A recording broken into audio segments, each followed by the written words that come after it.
cookie MLA सिंगी मरक्तगी government formation से यावसलक पटारगदी लेनिबा होसिक लेनिबा ongoing crisis असिदा मियामना हाइरिबा लाकदब government लदु करी film the welcome तौगदरा करी film the लाकदगे हाइबसे अचो वाहंग अमसु ओइदबदि नते तामो करी न थमिनि तामो मियंगदा अखोगी मियाम गी दी अखोइना दम खंगा लई हाइतारे कोई मियाम गी दी अंगप मखल गी ओइथोकपा नत्र ओइथोकतबा आसी यामना ngakna dum thoi haitare adum yai haitare ya gam BJP si manipur da pamdre BJP na manipur da sanadre ga na haiba propaganda khara opposition gi maikai dagi leidaga su ji BJP gi MLA ta BJP dei toy haiba wakum leite adagi BJP gi moi di karigata haiba moi boronda koi thomi sing member sing ko worker mayam jam ta BJP dagi khara tokiba gi pau khara ta he aduna tanoji hene adum chese lei haitare yausha lei mayam ma aduna amu kuchiki laiba matang duda government si amu kanogi kuki gi MLA na yausha laga semakba kuki da minister pi ba je dum pi ta me government semakta adi hana ju dum pi raga lei dumi adugi di thoidok pa ahong ba ke sanama ka leite chamane hana dubai de dunia da khoi myam chidi o phare government se me adagi khoi leibak si sumai tawduna se BJP na mu pale BJP ki simisa no basina economic package kan de amma khande government da hai dana ko dana khara puthora ga development khara tawbe uta ga deba hana gi leibe issue me am jiro kawdoi aurga dum boche dum vision yi doi ni khoi se ai BJP gi worker mayam ma MLA mayam mo ko dinajari ba mayam worker si hang gana da mo edum people madum yangi huji huji ma ko ye BJP tokpa gi wapam thodo kumta laite haitare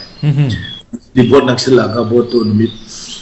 kuni guthani ni phuni ga ngai ba ko ye korok kan da kala ka na ko election gi model korok kan da kichana ba hor kan da ga diesel lo ko do ni aduna tagadi uri chomtho bo kholo ba ta ya bo poda ta mi chomtho le disqualify to do ni adu mayam dugi wapam dum lai ba adu ko loina na huji se ruling party si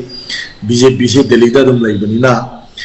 dum mara kanna haitare mara chena haitare adum BJP se election matam haibadi 2027 gi election matam jida di center da BJP na dum pai gi dong ni na BJP se dum mayam na pamba haidi party jina dum tanaba party im jid moile do ni aduna thoiba thodok siga aduga laiba keno siga government dugi development duga yengna kanda issue si nathai ramaga khoi gi miyam je adum mai MLA dum hongdana lai raga deba adum BJP na adum amuk government pairoi gai hani ngai chu lai jana te da koina pamjari di sumba national party sing loina muk tuaga state ki regional party amada lab support to kanda kala kanada government no paira kanda khoi gi regional issues sing je thengna basina he na mapung phaba manipur gi development amadi manipur gi sakhot thom gan khatana tana khoi da semdok ka da lo mayam leise musi men to boda ba mathok tari go mayam se manipur interest ta thobok to bodu ne khoi na pam si maduna pam mani khoi na regional party da vote pi dabe ade ga na haira khoi na force ko ya so thum chu te ko this only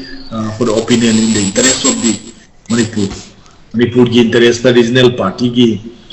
chobo role ama mathok ta e hojik se ga na khan bodu gi khoi da filter ko wafam de khoi na share to jeri se sida khoi na kemta to bangam jabna te haitare likewise khoi gi miyam politics tawriba khoi gi lusin majing haitare khoi candidate sing se MLA ni sisna khoi na khali bo wakhal je kitang khanbi taraga di suhoi pedana manipur se khoi gi khara khoi gi kare haini mang kan sapya ba ma oge do mi do politics tawriba mayam se central government su BJP gi na taga national party mayam lusin majing se machine su khoi se puppet tawna noi taw na khaiba dum yaraga leiba do khar to ka do khar kian ba khoi en ma leiba khoi gi dignity mangdana haitare ko khoi manipur state amagi state root amo oibugi state tu gi magi tawda ba thabak mayam function mayam leiba mayam se masida bating thongna se state list country list adu central list leiba union list leiba sigi तौफम थोप माई मागी खाइदोग constitution पीरिबसिंग फसना ngaga थबक तौबसिंग ngमगनी अदु नत्रगदी मसी अखोइदा यामना हंददा येंबगी discrimination यो अपन दम लेर कनादा कोई लुसिंग busing जो अखोइ मिहुतनी गाना सत कनादा